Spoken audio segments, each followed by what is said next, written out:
I read an article in Time magazine this week titled, "The Worst Things to Say to Someone with Anxiety and What to Say Instead." And the article caught my eye because we all struggle with anxiety from time to time, right? It's just a matter of degree.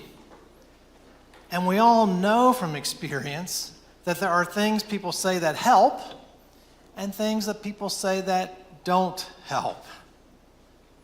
And sadly, some of the things people say when they're trying to help actually make things worse. For instance, some of the things the article tells us not to say are, "There's nothing to worry about," or "Everything's going to be fine." And sometimes even, "Stop worrying." Sound familiar? We often say those things because when we're trying to help an anxious friend, we want to say something. But the problem is the things we want to say usually don't help because they aren't necessarily true. There are things to worry about. And some of the things we worry about really do happen.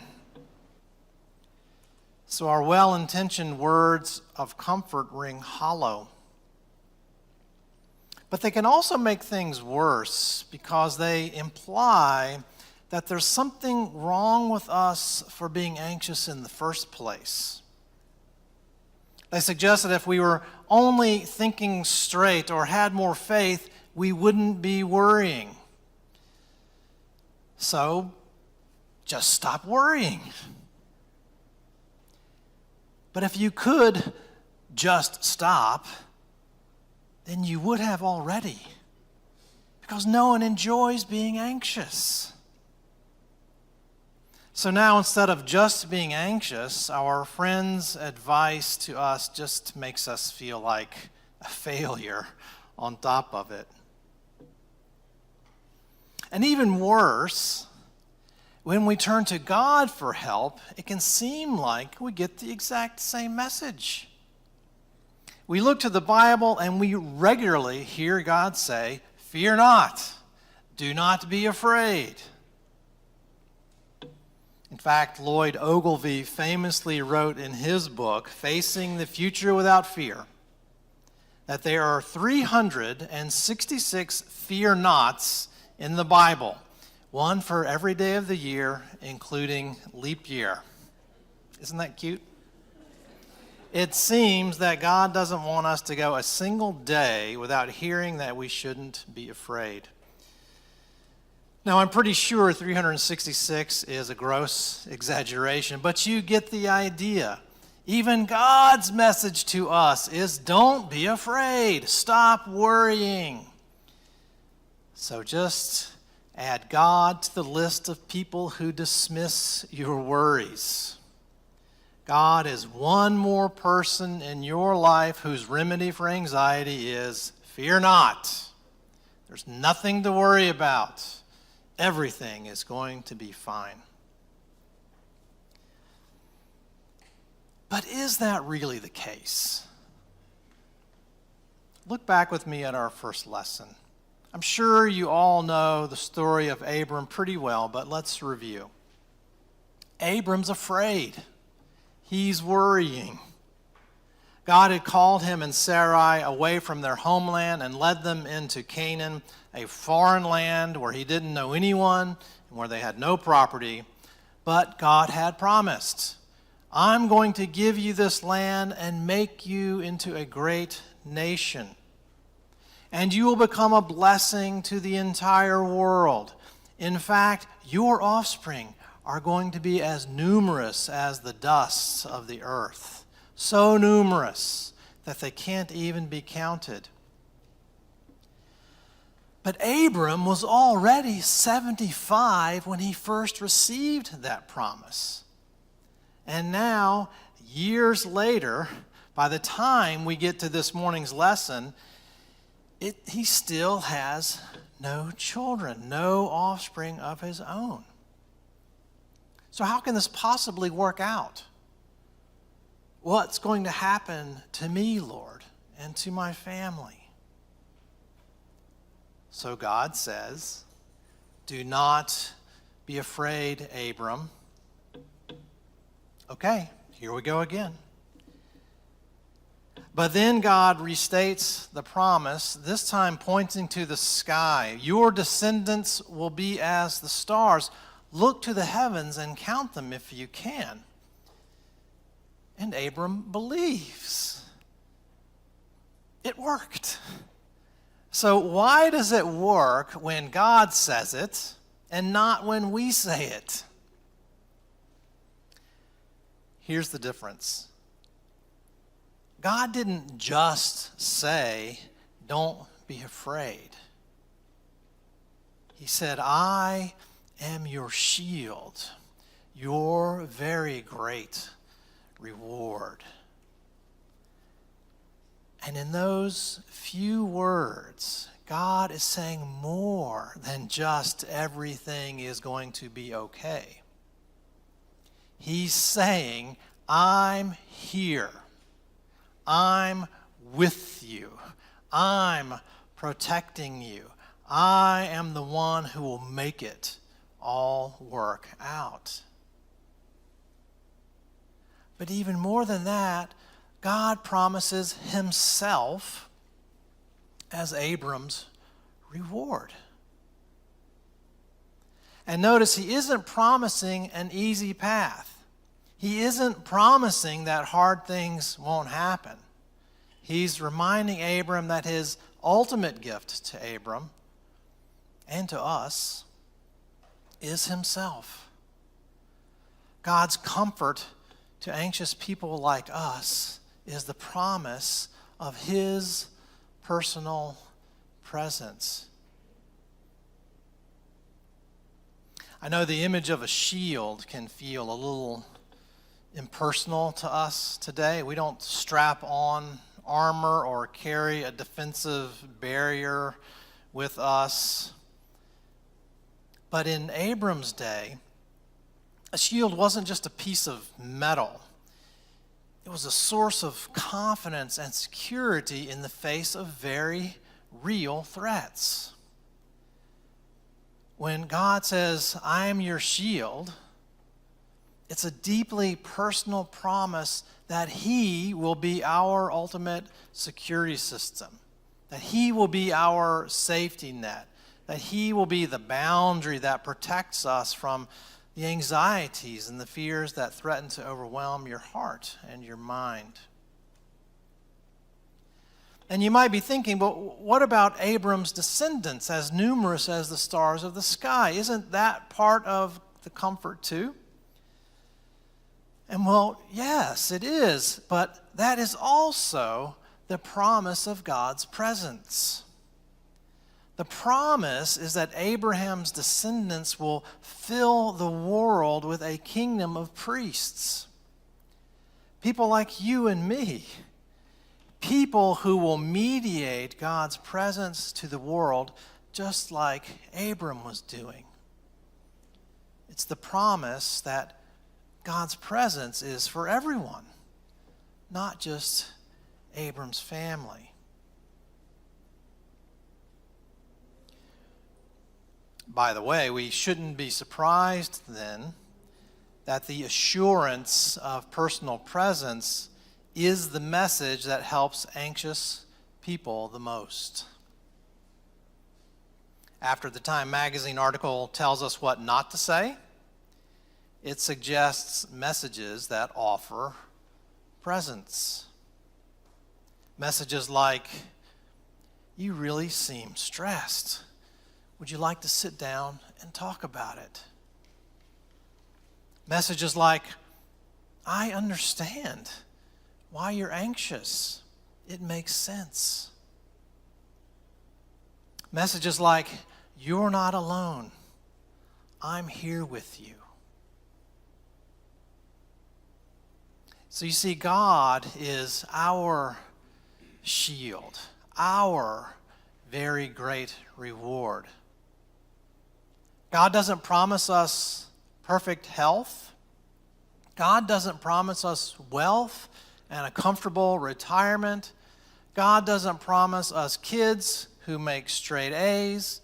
God doesn't promise us a world without war, political strife, or injustice.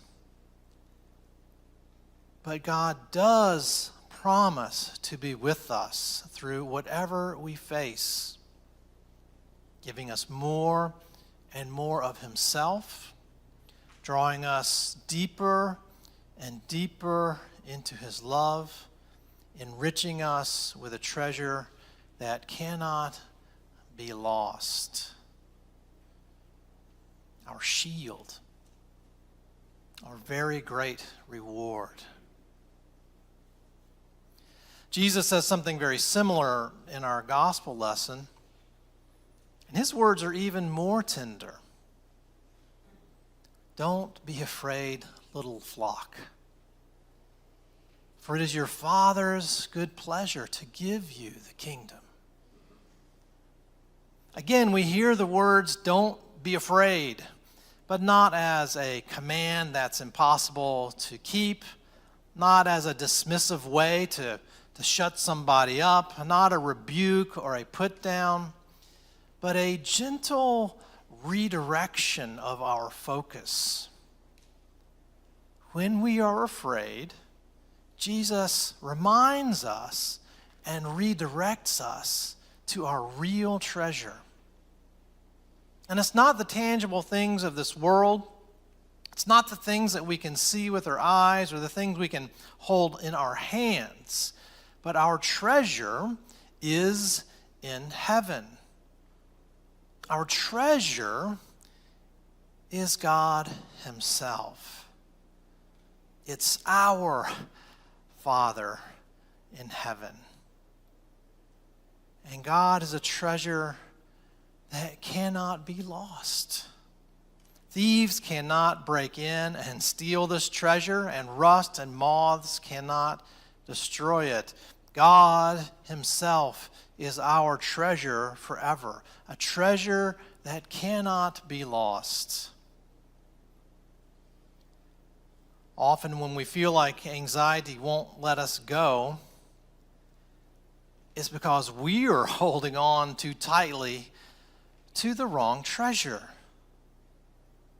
And instead of beating ourselves up for being anxious,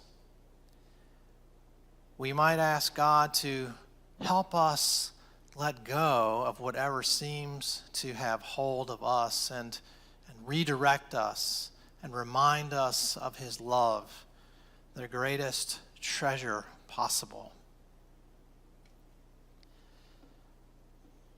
Many years ago, when my son Gresham was 7 or 8 years old, he and I spent a week visiting his grandparents in North Carolina. Gresham had a special relationship with his grandfather, and that week they went hiking and camping and fishing and just had a great time together. Well, when we got to the airport to fly back to Philly, our bags went through the X-ray machine, and we were flagged by the TSA officers there and taken to the side.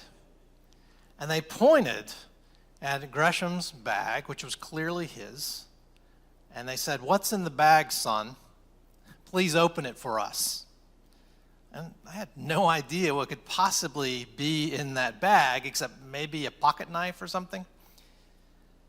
But when they opened the bag, there in the middle of the bag, wrapped up in the middle of his clothing, was a huge 10-pound quartz rock.